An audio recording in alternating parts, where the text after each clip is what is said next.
In New York, Paloma is showing a house for rent to a potential client. She uses flowery language to embellish the qualities of the building and indirectly flirts by showing off her legs and cleavage. At the end of the tour, she claims she has several people interested in this house, so the man agrees to take the deal and immediately transfers the money. He also invites her to dinner, and Paloma accepts. She explains that the previous owners will be picking up a few remaining things in the afternoon, so they can meet here tonight after they're gone. That night, the man arrives with a bottle of wine, ready for the date. However, another guy opens the door and reveals he lives there with no intention of selling or renting. He never heard of Paloma either. The client immediately calls her, but the number no longer exists. It turns out Paloma is a scammer. She shows houses and apartments that she doesn't own to rich people who don't ask many questions, gets the first payment, and then disappears. She uses a different phone number, name, wig, and even accent each time so she never gets caught. At a bar, Paloma meets with her girlfriend Smith and they get naughty against the wall to celebrate another successful scam. Later at home, they do it again in the pool. Smith says I love you, but Paloma only replies same. When Smith calls her out, Paloma explains that only people who need to fill a void in their lives need those words and the two of them are above that. In the morning, Paloma checks her email and finds a message from Daisy Buchanan, which is a character from a famous novel. The IP address is the One Police Plaza, but Paloma thinks the cops would have hidden their IP and it's just someone phishing. Smith is scared and wants to leave since something similar happened to them in Baltimore, so Paloma reminds her that it had only been a blurry image on social media. It inspired a report on TV but nothing came out of it. Paloma replies to the email saying that the house they're looking for has already been taken, and hides her address using a VPN. Since Smith is still nervous, Paloma offers an idea for a game. They'll choose each other's targets and whoever closes the sale first chooses where they'll go next. Smith agrees to participate. Later the couple goes to the bookstore to check novels for inspiration for their next fake names. They also keep looking at ads for available houses that they can use. There's a house for rent that belongs to Robert, a neurosurgeon who is making great advances in his field. He's so good at his job that people from all over the world come to see him. The couple thinks he'll be a great target. At the hospital, Robert finishes an extremely hard surgery on a patient's brain.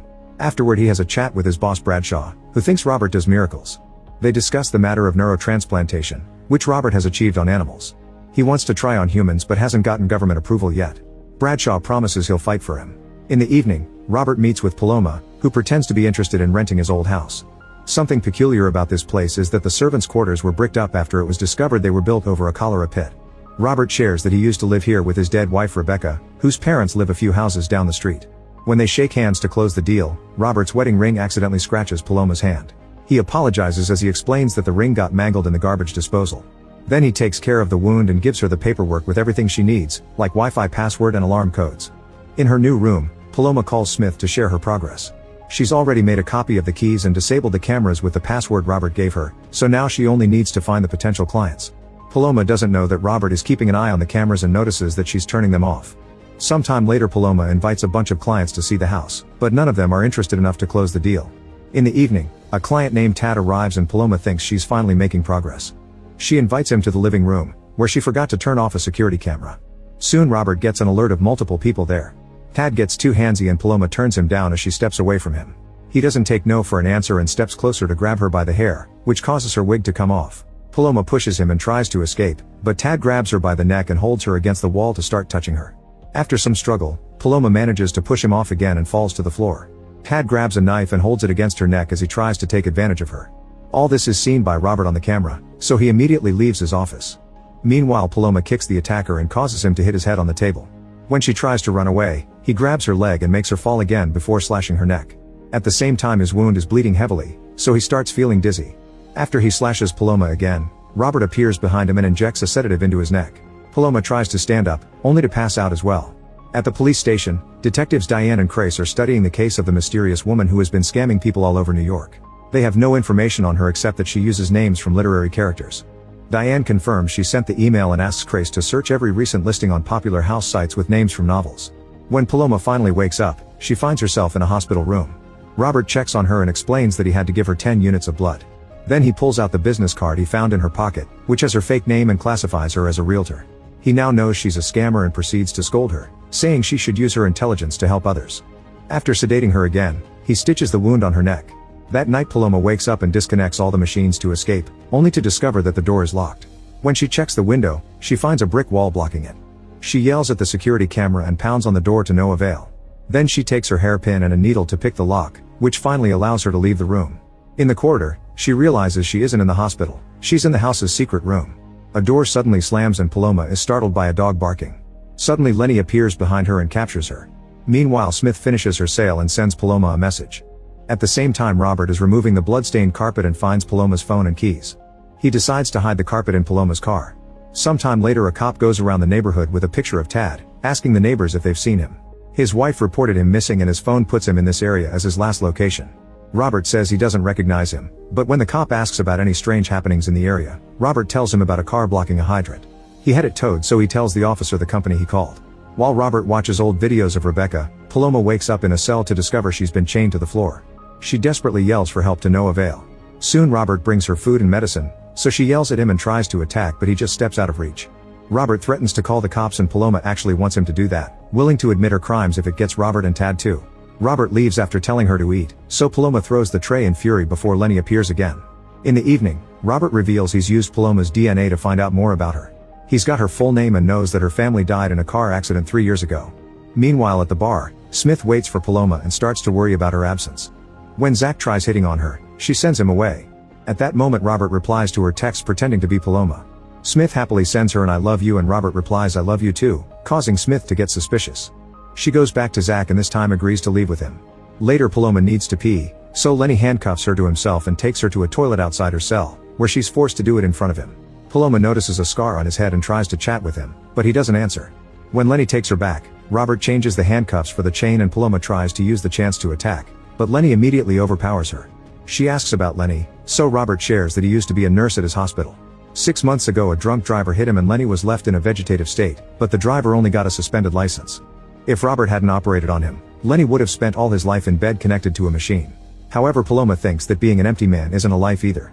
Robert leaves after turning off all the lights and Paloma starts playing with the drain cover until she manages to remove it. On the street, Smith arrives with Zach. She tells him that Robert is her best friend's abusive boyfriend and he's beaten them both up.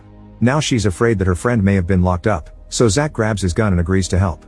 Robert opens the door when he hears knocking and Zach immediately pushes him to get inside. He searches every room and starts throwing things around, including a picture of Rebecca. When he insults her, Robert snaps and breaks a record so he can use a shard to slash Zach's neck, instantly killing him. Outside, Smith sees the lights being turned off and gets out of the car. Following the house blueprints, she walks to the back to look for a side entrance, unaware that there's a camera that immediately alerts Robert. While he grabs a knife, Smith finds a strange indent in the wall and tries to pull it open to no avail. Then she notices a keypad and remembers that Paloma told her the password, so she uses it to finally open the hidden door. With a gun in hand, she goes inside. Soon Robert follows her. When Smith enters the hidden area, she's startled by a dog in a cage, which starts barking at her. The noise alerts Lenny, who rushes to get his dart gun. In the cell, Paloma uses the drain cover to remove a screw from the chain, which allows her to free herself. She sneaks around until she finds an office and grabs a knife before returning to her cell, where she pretends to still be chained up. She hears someone approaching her from behind and quickly jumps to stab that person, thinking it's Robert. However, it's actually Smith, who collapses in her girlfriend's arms. Then Robert also enters the cell and Paloma begs for his help. He covers Smith's wound with his hand and asks her to stay still, but she's bleeding heavily. Paloma notices Smith's gun on the floor, but before she could grab it, Lenny appears and shoots her with a tranquilizer. She apologizes to Smith before passing out. Afterward, Robert goes to the living room to drink wine and watch a video of Rebecca doing a presentation on neurotransplantation for potential investors. Suddenly Robert starts hallucinating that the Rebecca on the screen is talking to him and then appears in the room. She says that he's been given a golden opportunity to finish his experiments and that he has to do it for us. At the police station, Grace and Diane finally find Paloma's ad for Robert's house and notice the literary name, so they decide to check the place out. When Paloma wakes up, she's chained again and Smith is gone. She looks into the other room and discovers that Robert and Lenny are getting an unconscious Smith ready for surgery. To her shock, they also have Tad, who has been kept alive on purpose. Robert plans to do a brain transplant and ignores Paloma when she calls him a monster.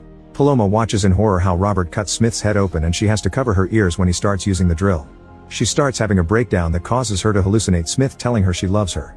Paloma tries reaching for her, however the hallucination disappears when Robert removes a piece from Smith's brain and she dies.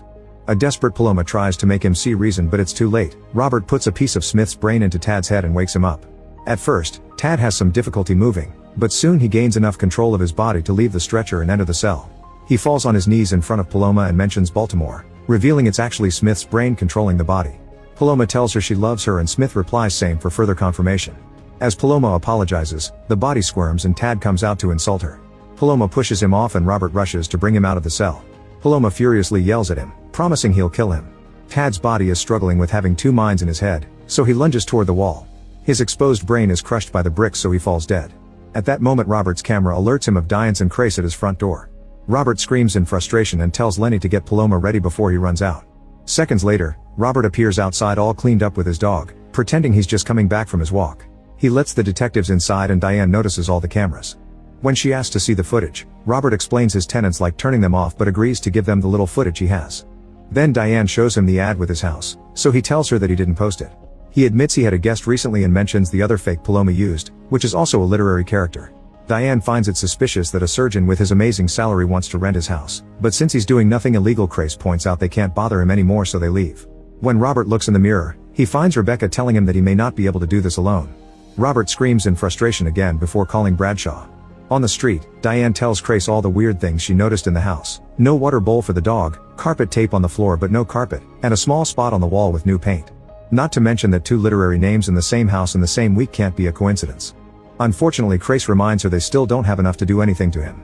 In the lab, Lenny is shaving Paloma's hair while she keeps talking about family and love, saying that the real Lenny must still be in that body. When he takes her back to the cell, she tells him they should escape together. Lenny drags her to the surgery area to grab Smith's gun and give Paloma the handcuffs keys. After quickly taking the cuffs off, Paloma gives Smith's body a goodbye kiss and takes her ring. At that moment, Lenny uses the gun to self-delete. Hearing this, Robert rushes to recapture Paloma and sedates her before throwing her in the back of his van. Sometime later, Paloma wakes up strapped to a stretcher with a video of Rebecca playing on the wall and classical music on the speakers. Robert says that these are to stimulate the recipient before the transplant. At the police station, Crace and Diane are watching Robert's footage of the front door camera. Nobody appears on it, but Diane points out that it rained on Monday yet there's nothing wet on the screen.